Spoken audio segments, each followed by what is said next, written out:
Back here on WICR, John Stanko with Kevin Barnett for this final portion of the BS Report. It's going to talk a little bit of baseball. Right now, the Red Sox are losing 9-4, unfortunately, in the 7th inning. Felix Dubron with a terrible start, so I'm not in a good mood for baseball right now. I got 9-1 right now. It's 9-4. They have scored 3 runs in the bottom of the 7th inning. Oh, it says bottom of the 7th. Doesn't have the updated score, though. But, for those of you who don't know, did any of you by any chance catch John Stanko's program last night where he had to wear a New York Yankees jersey? Well, no one can hear us, obviously, because no one is in here with us except for me. John Stanko had to wear a Yankees jersey yesterday because he lost a bet in the NCAA tournament. How did that feel, John? I'm ashamed. You're ashamed. I'm ashamed. It was literally painful. I'm not even kidding you. I felt physical pain doing that. I mean, I'm glad I was sweaty and disgusting for it, so now the jersey is sweaty and disgusting. I had to wear an Eagles jersey one day because I lost a bet. Exactly. You gotta pay up. You gotta pay your debts. You have to man up. I will give you respect. You have to man up. I'd never tried to back out. I never said I can't do this. I manned up. I did it. It was terrible. I hate myself for it, but I did it. You live and you learn. Next time, Florida, don't do me dirty. Junior year, I was very confident one day that my buddy Stephen Hill came up. He goes, we were talking Eagles Giants. He goes, hey man, let's Like a wager? No, there's no money involved. It's quite simple. Yes, yeah, it's quite you know simple. what I mean. We Giants win. He wears my Victor Cruz jersey. Eagles win. I wear Sean McCoy jersey. It had to be the following day. Mm-hmm. And then everything happened. I wore whenever I was on campus, I had to wear the Sean McCoy jersey. I was getting texts and everything was saying, "Was that you in an Eagles jersey of all people?" Yeah, it was. And I actually replied no to every single one of them, but it was a terrible experience for me. It was painstaking. I went home, showered for an extra 20 minutes so I can get that stench of that navy blue off of me. Did you actually? I did take a shower right when I got back, if that counts. 20 extra minutes, whatever. No, because now fire alarms go off in lofts if you take a shower for too long. Really? In the RA rooms, they install new smoke detectors that detect heat. So if you're in the shower for too long and the steam starts seeping through the door, if you leave the door open, God forbid, you will set off the fire alarm. Oh, wow. I didn't know that. Yeah, we've had 3 fire alarms this week. Oh, wow. It's been great. Not. Said no one ever. Anyway, though, but yes, respect to that. So anyway, I'm pulling up the standings right now. What's your take on this first couple of series in baseball so far? I mean, the way I see it is, for one, I mean, just focusing right now on the Red Sox. I mean, I'm going to be honest with you. I'm not happy with the way the Red Sox are playing right now. We're not scoring runs when we need to. John Lester's had no run support in either of his starts. John Lackey pitched great last night again. He's our best pitcher right now. I'm not happy with Felix Dubron in the 3-hole. I've never liked him really as a starter. I liked him more as a long reliever. He showed it again why, because he lets up 5 runs in 4 innings. That's not good by starters means. Anyways, that's my rant because the Red Sox aren't playing well and they're losing right now. Your Mets, though, they are beating the Atlanta Braves right now 1-0 in the bottom of the 4th. What stuck out to me is this the year the San Francisco Giants are just going to turn it up and win the World Series? Again, they're already 6-2. Yeah, no, they're looking really good right now. You know what was great? Today was their home opener. You know who threw out the first pitch? Who? The Batman kid. I don't know if you know that story. Make-A-Wish Foundation said he wanted to be a superhero for a day. He loves Batman, I believe. So, like, for a day in San Francisco, he was allowed to, like, drive around in, like, a really nice black car designated as the Batmobile. He pretended to solve crime and save people. It was, like, an internet sensation. You gotta look it up. It's an absolutely fantastic story. I will look it up. But he got to throw the first pitch out today at the field, and guess what? It was magical to watch. It's a cool thing. I'll watch it, definitely, It's awesome. It just makes your heart soar. It's great. And that's also one of the most beautiful stadiums in baseball. So I do really want to go there. I've never been. I've actually only been to Citizens Bank. That was for a hockey game though, the Winter Classic, and Yankee and I've seen the outside of some stadiums. I saw the outside. It's a AT&T Park in San Francisco, right? Yes. I saw the outside of it. I drove by it, but I've never been inside. Never been inside. Yeah, I mean, I've been to the outside of Fenway Park, so which is the most beautiful place on earth. Some other places want a part of this conversation, but anyway. But I think that San Francisco is really good right now. They do. Detroit's off to a hot start. Not surprising. No, not surprising at all. I think someone also got to a hot start today was Ryan Braun. 3 home runs 7 today RBIs. for Milwaukee Brewers. And apparently he got a standing ovation. He Or he got- got a warm reception apparently in Philadelphia. I don't believe it at all. I don't know. I don't believe Why it. is he getting these? He got a I- warm reception back in Milwaukee. Until I see the video, I don't believe it. But Why is this happening to him though? the Red Sox booed him out of the ballpark.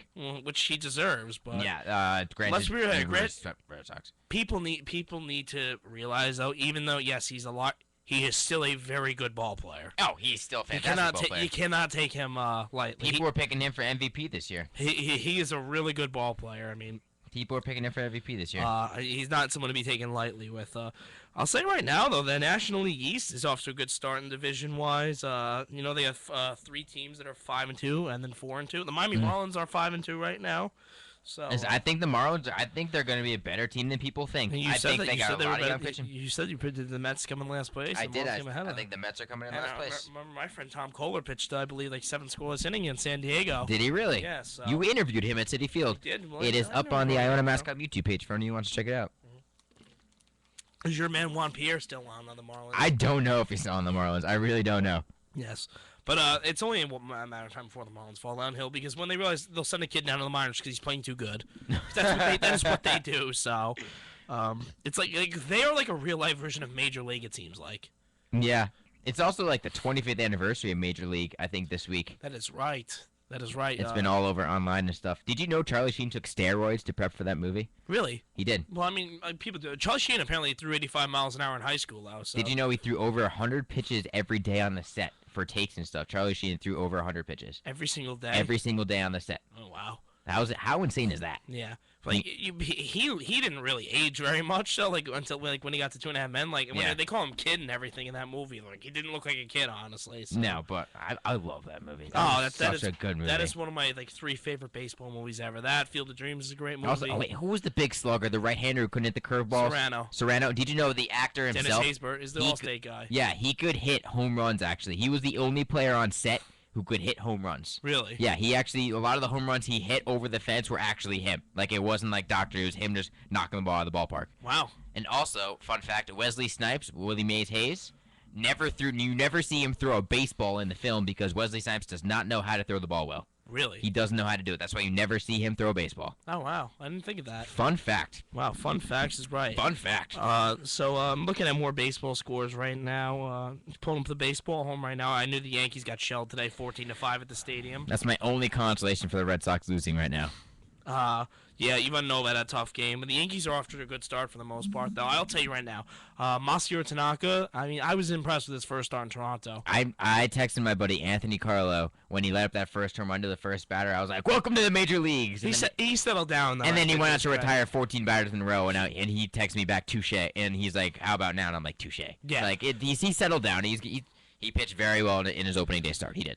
Yeah, His you know, opening start. obviously tough start. Obviously, giving the home run to a former Yankee, Melky Cabrera, but He had 3 home runs that series. In every single game, he hit a home run. yeah, Cabrera also kind of ruined his career. Kind of went downhill after the whole steroids incident. So, yes, it is 9-4 now. Top of the 8th inning. 9-4 We just now. left runners stranded on second and third when we had one out. So the Red Sox, after I believe it was the Brewers series, were hitting like 3 for 41 with runners in scoring position. Yeah. So I mean, oh my God, the Red Sox are not playing good baseball right now. They're just not. I think that it's just first week. World Series hangover maybe. Say that. I think they'll turn around at some point. Though. I Didn't they surely kind of hope start so. this way last year too? Or were They started off 20-8 last year. Never mind. They started off I don't know. really hot I last must year. have had really the hot. year before in my head. So. Yeah, a year Never before, mind. then that thing goes so long. And one thing that's still in my head that people have forgotten about is what is going on. Steven Drew still is not playing baseball right Listen, he kicked himself in the butt asking for too much money off the now. And offset. he's still doing it apparently. He is, and nobody wants him, and I think good. Guess what? That's what happens when you're greedy. He is still better than him. I mean, look, when the Red Sox signed him last year, I was like, why in the world are the Red Sox giving Steven Drew $9 million? I agree they overpaid for him, but he did play well last It was year. only 1 year, but hey, I mean, he was one of those guys that like for the Red Sox, it's like, okay, mid-level guy, let's bring him in, help the team, and then he was a vital part to the team. So Yeah, no, he played well, but now he's asking for too much money. I don't feel that bad for him. Granted, you wish I don't he feel could bad make for him, money. yeah. You wish he could continue his career, but maybe someone else gets injured, he gets a chance. I think it was really bad when Jose Iglesias got injured for the Tigers and they didn't sign Drew. Yeah. I think that was it. And That they was a got nail in the Alisson coffin. Gonzalez That was a instead. nail in the coffin for the season for him, I think. Yeah, they got the journeyman veteran Alex Gonzalez. Always been Very a good solid, defensive player. Solid player. Very Just good a defensive solid player. But yeah, I mean, a lot of teams are saying. I mean, I would love for him to come in the Mets because I don't like Ruben Tejada. No. But the Mets are still in their youth boom right now. They're going nowhere as long as they don't have Matt Harvey. Mhm. So and Bobby Parnell is now out for the season. So You got Jose Valverde. who went nuts in his first save for the Mets. So He'll bring you energy. That's one thing he's guaranteed to bring you, win or lose. Valverde, he's been nuts. He's been crazy. I mean, sometimes I like his antics, but to me, he'll just be another K-Rod. He'll just be K-Rod like always pointing to the sky whenever he was done when he Yeah. got a save. So, but I think for my Mets, honestly, I'm expecting maybe 75 wins. Hey, they say, 90 wins. Our goal is 90. No, that's not happening. No. When that's not happening, I mean. It's good to be optimistic, but no. I will say I'm optimistic. Some guys are hitting well. Look, Granderson has struck out a lot, yes, but other than that, he's been hitting well, I think. Well, Granson, you knew he was going to strike out a lot. That's what he's done. That's part of his contract. He strikes out. Other than that, he hits well. He's a good veteran guy. David Wright's hitting well to start off the season. So, Lucas Duda and Ike Davis with those two big games. McGarrett's playing very well. Garrett's playing very well. Eric Young though is really struggling right now. He's struck out 9 times already this season. Oh boy. Yeah, and that's something you can't happen to your leadoff hitter. Yeah, The leadoff hitter is probably the one guy in length that has to make contact with the ball. that's safe to And- say. Eric Young Jr. is a very likable guy, but on a good team, say like the Reds, he's a 4th outfielder. Guy comes on the bench for defense. So.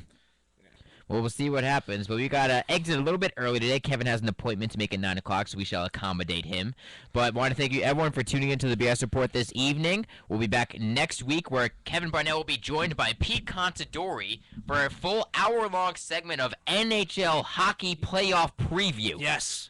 Gonna Yes. finally breach that topic on the BS Report. Pete WIC, our president, and he's a very, very, very good, very big Ranger fan as much as I am, but as you know on this show, no bias. Obviously, we got to be fair. So, But let's hope for that. Let's hope for that Rangers and Philadelphia Flyers playoff series, because that would be a lot of excitement. So. tune in next week at 8 o'clock for when Kevin's joined by Pete. I don't know who'll be controlling the board, but it should be a great show for that hour NHL hockey preview. So again, I want to thank everyone for tuning in. Tune in next week, and everyone have a good night.